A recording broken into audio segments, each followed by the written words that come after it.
আপনি তো আসিয়ার বোন, আপনি তো যেদিন ধর্ষণ হয়েছে আপনি তো এখানে ছিলেন না? যেদিন ধর্ষণ হয়েছে সেদিন নিয়ে আপনি কিছু কথা বলছেন টেলিভিশনের সামনে, আমরা দেখেছি, সারা বাংলাদেশের লোক দেখছে। তো আপনি বলছেন, একবার বলতেছেন যে আমি ওয়াশরুমে গেছিলাম এই সুযোগে ধর্ষণ হয়েছে, আপনি আরেকবার বলতেছেন যে রুম থেকে বের করে নিয়ে ধর্ষণ করছে, আপনি আরেকবার বলতেছেন যে ধর্ষণের সময় আমি ঘুমোইছিলাম, আমি কিছু ঠিক পাইনি। আসলে কোনটা সঠিক?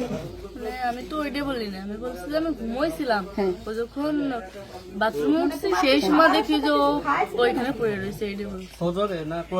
আপনি বলছেন যে সেহরির পরে, আবার বলছেন রাত 2:30, এটা মানে টাইমটা আসলে মানে হ্যাঁ আমাকে দিক তো সিয়ারি খাই 2টার দিক, তারপরের কথা বলছি। আচ্ছা, আপনি একটু মানে প্রথম থেকে মানে রাত থেকে কি ঘটনা ঘটছে একটু আমাদেরকে বলেন তো। প্রথম রাত থেকে সব ঠিক ছিল, তিনজন ঘুমাই গেছিলাম, 8টার দিকে ঘুমাইছি। আমি, আমার জামাই আর আমার বোন, আমার বোন হচ্ছে আমার পাশে ঘুমাইছিল। তা আমি জানতাম না যে ওর সাথে ওরম হবে না।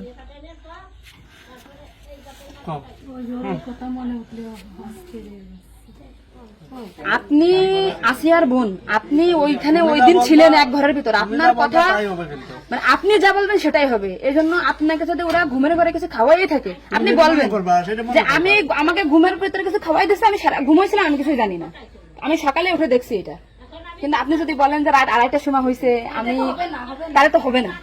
আপনার কথা শোনার জন্য বাংলাদেশের লক্ষ লক্ষ মানুষ অপেক্ষায় আছে যে আপনি আসলে যেখানে ছিলেন, আপনি যেহেতু বোন, আপনার বাড়ি যে হয়েছে ধর্ষণটা, সেহেতু আপনি তো মানে জায়গায় ঘরে ছিলেন, আপনি যা বলবেন সেটাই হবে। কিন্তু আপনি যদি এরকম ভুলভাল কথা বলেন তাহলে তো আমরা আলাদা বক্তব্য দিতে, আমাদের এখানে যা দিচ্ছে না টোটালি কিন্তু তাহলে আপনি তো এই কি মাগুরা নিউজে আছেন না, আমি আছি মাগুরা নিউজে, আমি দৈনিক ঘরে ডাকে আছি। কাদের সাথে মিল না রাখে আসলে আপনার আপন বোন, বিষয়টা সেইভাবেই আসলে বলতে হবে। আর এখানে যে আপনি আপনার স্বামীরে বাঁচাই দিলেন বা আপনার শ্বশুরে বাঁচাই দিলেন এরকম না, কিন্তু এতটা সহজ হবে না। কিন্তু বরঞ্চ আপনার এই আপনি যদি এই তাল্টে পাল্টে কথা বলেন, বিবাদ কিন্তু আপনার নিকটেই, বিবাদ কিন্তু আপনার। আপনি এদের ঘুরে বেড়াচ্ছেন, এটা ঘুরে বেড়াইতে পারবেন না, আপনিও কিন্তু ওদের সাথেই যুক্ত হইতে হবে আপনার। তার মানে উনি একবার বলতেছে কি জানেন, আমি টয়লেটে গেছিলাম তখন ধর্ষণ হয়েছে, একবার বলতেছে আমি আমার রুম আমরা থেকে বের হয়ে বিভ্রান্তিতে আসছি, বারে বারে আপনাদের কাছে আসতেছি শুধু এই একটা কারণে। কিন্তু মানে আপনাকে যদি কিছু খাওয়াই থাকে আপনি বলেন যে আমারে খাওয়াইছে, আমি কিছুই জানি না, সকালে উঠে দেখেছি আমি এই অবস্থা। কিন্তু আপনি যদি টাইম উল্টো পাল্টা বলেন তখন তো মনে করেন আমাদের বাংলাদেশের লোকের, আপনি সকালে আপনার ঘুম ভাঙছিল কয়টায়, মানে যখন আপনি দেখছেন আপনার বোন তখন কোথায় ছিল?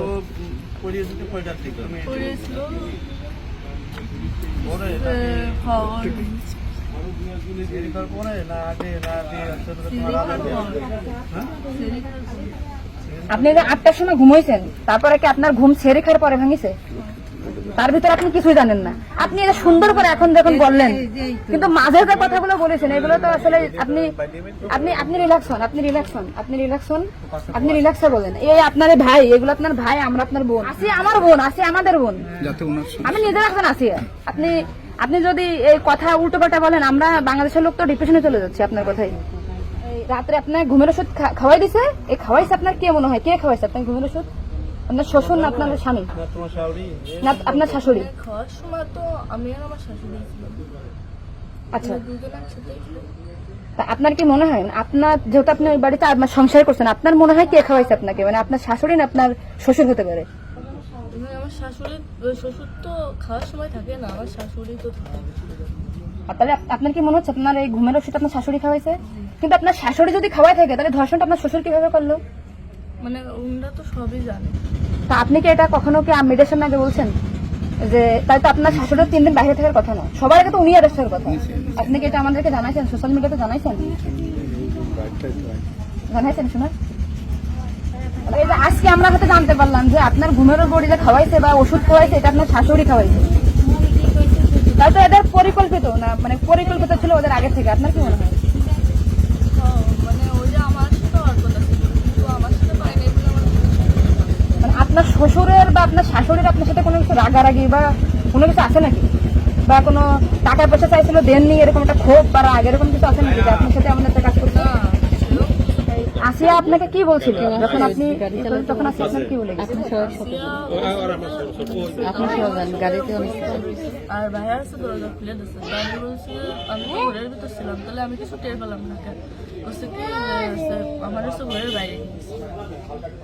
এরপর থেকে তো আসিয়ার জ্ঞান না মানে ওইটুকু সময় ও অস্থির হয়ে যাচ্ছিল, হাত পা ঘুরে যাচ্ছিল,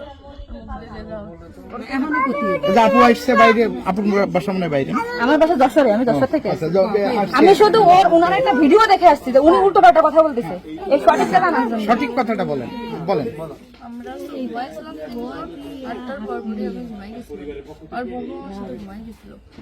তারপর এর মধ্যে কিছু ঠিক পাইনি, কিন্তু দৈনিকে সেরি খাওয়ার জন্য সবাই ডাক দেয়, কিন্তু সেদিন সেরি খাওয়ার জন্য কেউ ডাক দিছিল না। একদম সেরির পর উঠছি, সকাল হবে হবে সেই সময় উঠে দেখি ও মেঝেতে পড়ে রয়েছে, দরজা খোলা ছিল। তা আমি ওটা বাথরুমতে এসে দরজাটাকে ওটা উঠেছি, উঠে বিছানার পরে রাখছি, মানে জ্ঞান হারাইছিল না ঘুমাই পড়ছিল জানি না, কিন্তু নাড়াচাড়া লাগার কারণে উঠে গেছিল। উঠে করছে আপা আমার অনেক কষ্ট হচ্ছে আর জ্বালা পোড়া করতেছে, আমি ভাবছি ফ্লোর করে পড়ে রয়েছে এর জন্য ওরকম হয়েছে। তারপরে ও ঘুমাইছিল না কি জানি না, আমি কাছে চুপ করে ঘুমাই পড়। তারপরে আমি ঘুমাই গেছিলাম, সকালে ভোরে 6টার দিকে ও কাছে কাঁদতেছিল আর বেগে বেগে নিঃশ্বাস নিচ্ছিল। ও তারপরে আমি করছি কি কি হয়েছে তোর, ওরকম কাঁদতেছিল রাত্রেও, আবার মনোরম করতেছি, সাক্ষর করে আদর যাচ্ছে। ও তারপরে করছে মানে তাও আমার সাথে এরকম করছে, আর হচ্ছে ভাইয়া দরজা খুলে দিছিল। তো আমি করছি আমার এই ঘরের ভিতরে এরকম হলো, আমি তো কিছু টের পেলাম না, তো করছে আমার ঘরের বাইরে নিয়ে গেছে। আপনাকে একটা ছোট প্রশ্ন করি, কিন্তু আপনি এর আগে টেলিভিশন থেকে আপনার ইন্টারভিউ নিয়েছে, আপনি বলছেন যে রাত 8-এর দিক হয়েছে আনুমানিক, তারপরে এই হয়েছে, আপনি মানে এই মাঝের এই কথাগুলো তো আপনি জানেন না। সুন্দর, এখন আপনার কথা ভালো লাগছে, আপনাকে থ্যাংক ইউ। এই যে মাঝের যে কথা বলেন এগুলো আপনি কেন, মানে ভয়ে বলছেন নাকি ওদের বাঁচানোর জন্য বলছেন? আমার তো ভয় দেখানো হয়েছিল মানে কথাগুলো যে বলছেন এটা কি আপনাকে শেখাই দিয়েছে নাকি আপনি নিজের থেকে বলছেন? না, কেউ শেখায়নি। তাহলে আপনি নিজের থেকে মাঝের যে কথাগুলো আপনি স্কিপ বলছেন, এটা তো আপনার বলা তো অন্যায় হয়েছে। তাহলে আপনি নেক্সট টাইম, মানে আমরা খুব, মানে আমি আপনার ভিডিও 100 বার দেখেছি, 70টা জানা জানি, আজকে দেখেন আমি 10 থেকে আইছি, আপনাদের ওই বাড়ি গেছিলাম আমি, ঠিক আছে? মনে করেন ভয়তে সবকিছু উল্টো পাল্টে গেছে, এক কথায় মানুষ সবসময় বারবার জিজ্ঞাসা করে মাথার ভিতরে উল্টো পাল্টা হয়ে গেছে। আচ্ছা ঠিক আছে আপু, শোনো, আপনি নেক্সট টাইম থেকে আপনি এই সঠিকটা, মানে এই যে ঘুমাইছিলেন সকালে এটা হয়েছে, আপনি এটা বলবেন, কিন্তু মাঝের কথাগুলো আপনার এক্সট্রা বলার দরকার নেই, বললে আমরা বিভ্রান্তি হয়ে যাই, ঠিক আছে? যাক, এখন বুঝলেন তো কাহিনী।